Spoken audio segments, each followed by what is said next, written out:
ହଁ ହ୍ୟାଲୋ କିଏ ଦାନା କହୁଥିଲ କି? ହଁ ମୁଁ ଆନା କହୁଥିଲି। ଆଉ ଭଲରେ ଭଲରେ ଆଉଛ ନା? ଓ ଦେଖିକିରି ଗାଡି ମୋଟର ମେନ୍ ରୋଡ ରେ ତଡେଇ ତଡେଇ ଆସୁ ହେଲା। ହଁ ନା ଆମେ ସବୁ ତ ଏଠି ଜଗିକିରି ଅଛୁ ଆଉ। ଯେ ଏଥର ଟିକେ ମନ ଖରାପ ହେଇଗଲା ଦଶହରା ଛୁଟି ଟା ପଳେଇଲା କଣ ମାମୁଁ ଘରକୁ ଆଇଲନି ବୋଲିକିରି ସବୁ କଥା ହଉଥିଲୁ। ଓ ଦୀପାବଳି ପ୍ଲାଣ୍ଟ ଆସୁଛନ୍ତି ଓହୋ ହେଲେ ତମର ଯେତେବେଳେ ମନ ସେତେବେଳେ ଆସିବା କଥା ଆଉ ଆମର କଣ ହଉଛି ତମକୁ କଣ ଯାଉଛି।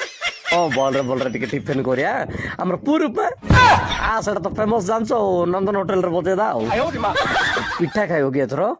ପିଠା କଣ କରିପାରିବ କି? ସବୁ କରିପାରି ଆସ ଡାକ ଡାକ ଡାକ। ଭାଉଜ ପିଠା କରିଦବ କହୁଛି। କାକରା ଚନ୍ଦ୍ରକାନ୍ତି ପିଠା ହଉଛି କି? ହଁ ହଁ ହଁ ହବ ଚନ୍ଦ୍ରକାନ୍ତି କାକରା ଆଡିଶା ଯୋଉଟା ଦରକାର ତମକୁ ହବ।